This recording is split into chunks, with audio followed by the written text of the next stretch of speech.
Five Finger Death Punch is without a doubt one of the most popular rock bands in the world today, but it hasn't been an easy road.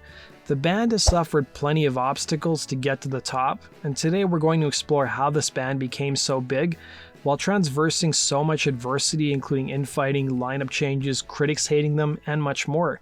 Stay tuned for the full story.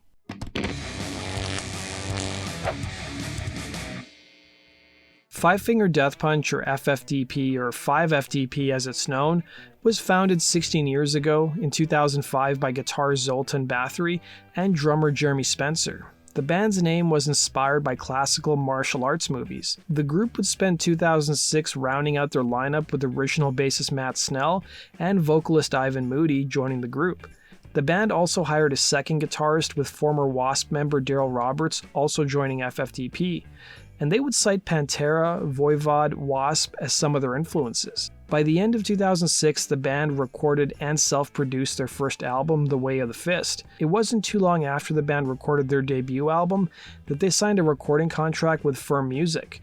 The band would release a statement following their signing describing their music as, and I quote, "metal, undiluted, raw as metal was always meant to be. In fact, for Five Finger Death Punch, it was important that everyone involved at any stage of this recording was a diehard metalhead." July 2007 was a busy month for the band. They released an EP titled Pre-emptive Strike exclusively in America through the iTunes Store, in addition to releasing their first single called The Bleeding, and their debut LP, The Way of the Fist, by the end of the month. The Way of the Fist would enter the Billboard 200 charts at number 199 and eventually peaked at number 107. It would be certified gold 4 years later, and the first three singles, including The Bleeding, Never Enough, and Stranger Than Fiction, all charted on the US mainstream rock charts in the top 20. To support the album, the band got high-profile touring slots opening for Korn, All That Remains, and Disturbed.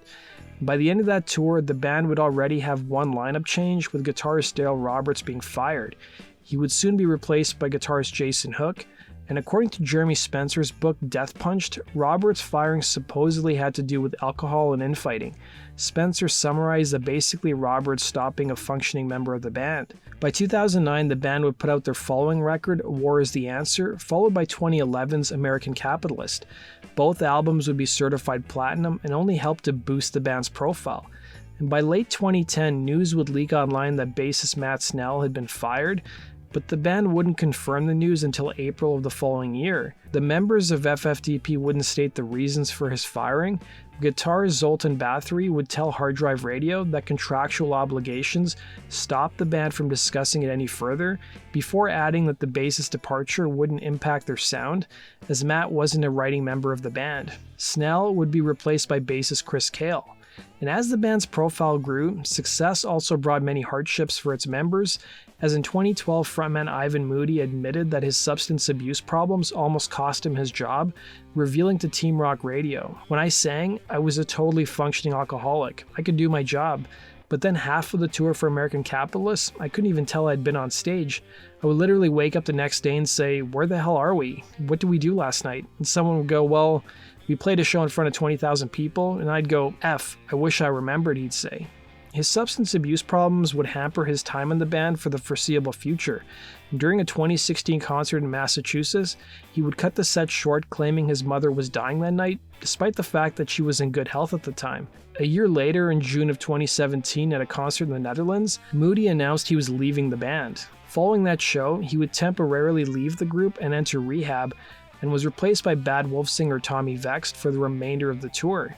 He wasn't the only member of FFDP struggling with substance abuse, as bassist Chris Cale would reveal to radio station KLAQ that he was battling depression and self-medicating with drugs at the same time. He would also spend some time in rehab to straighten out his life.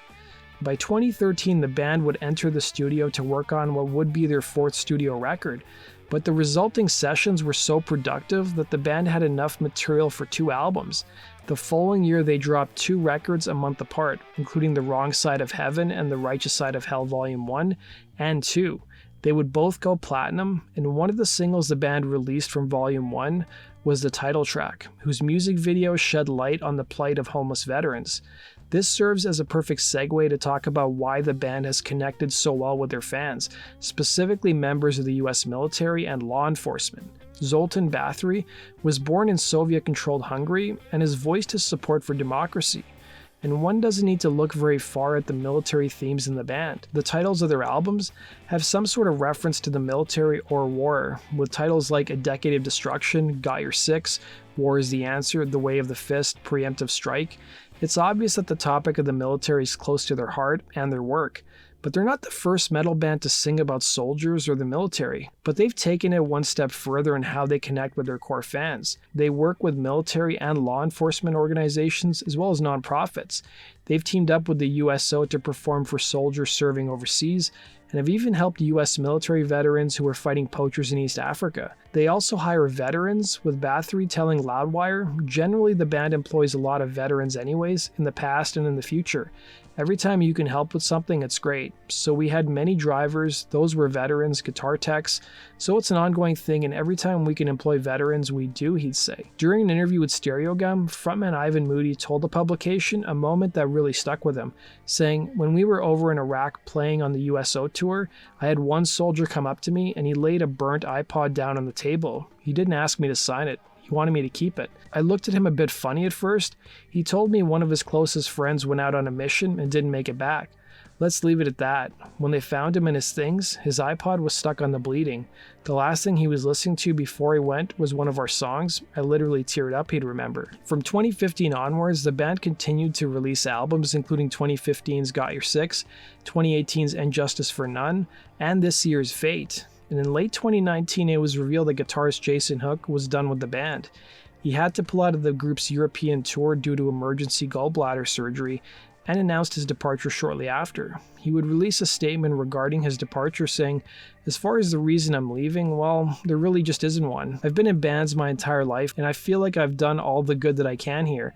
It's time to pass the baton and move on to new challenges." Also leaving around this time was drummer Jeremy Spencer, who would leave the group due to health issues with his back. Both members would be eventually replaced. That does it for today's video, guys. Thanks for watching. Let me know in the comments section, are you guys a fan of Five Finger Death Punch? Yes or no? And let me know which future topics you'd like to see me cover by filling out the Google form in the comment section below. Take care.